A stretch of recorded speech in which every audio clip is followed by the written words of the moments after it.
যে দলটা ঘোষণা হবে নিশ্চিতভাবে সেই দলটিতে আমরা যাদেরকে দেখতে পাচ্ছি তাদের পারফরমেন্সটা কিরকম গত 2 বছরে আমরা সেটা একটু দর্শকদেরকে দেখাবো।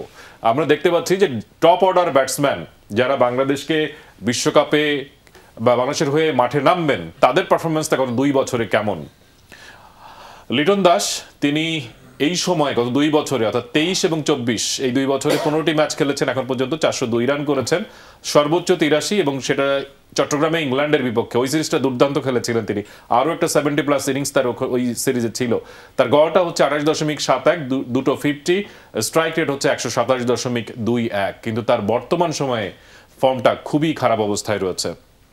সৌম্য সরকার গত 2 বছরে 7টা ম্যাচ খেলেছেন, 116 রান, সর্বোচ্চ হচ্ছে 41, যেটা ঠিক আগের টি20তে তিনি খেলেছেন, এবং গড়টা দেখেন খুবই সাধারণ 16.57 এবং স্ট্রাইক রেট হচ্ছে 120.83।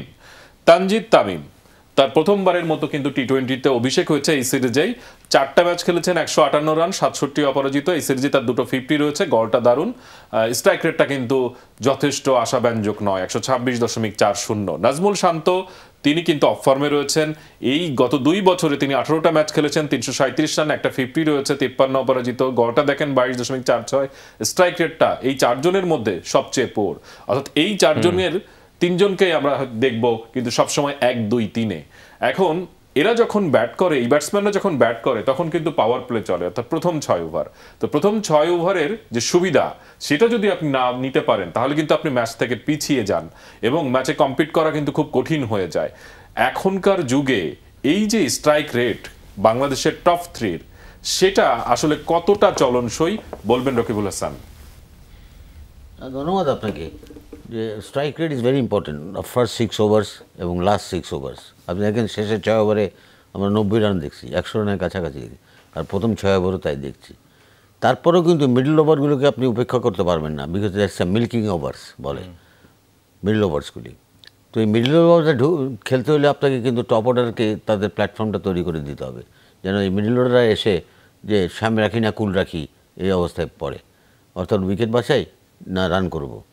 আর আপনি যে স্ট্যাটসটা এখানে দেখালেন, এখান থেকে আপনি ক্লিয়ারলি বলে দিতে পারেন যে কোন 3 জন খেলবে, আর ফোর্থ যিনি আসবেন ওই যে সেটা হলো লিটন দাস এবং সৌম্য সরকার।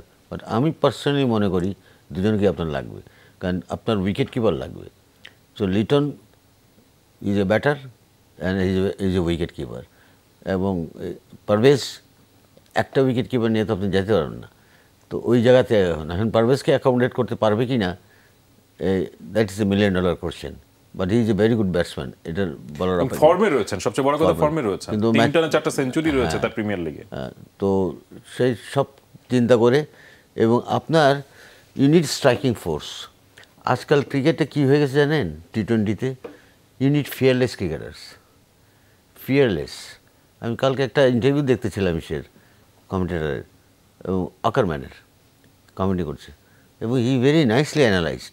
বলছে দেখো 2টা জিনিসই বলেছে, এখন তোমার এসছে ইউনিট সাম ফিয়ারলেসকে 20 ওভারে খেলা, যেই ইয়াং প্লেয়ারটাকে দেবেন তার সাহস বেশি, পাওয়ার বেশি, এনার্জি বেশি।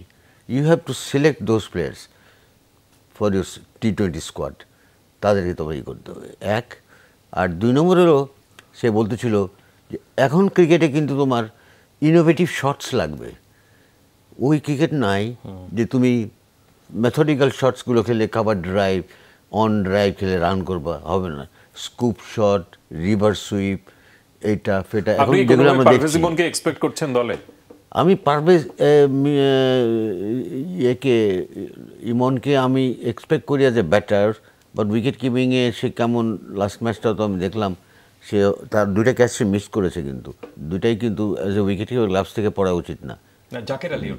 ওটা জাকের আলী।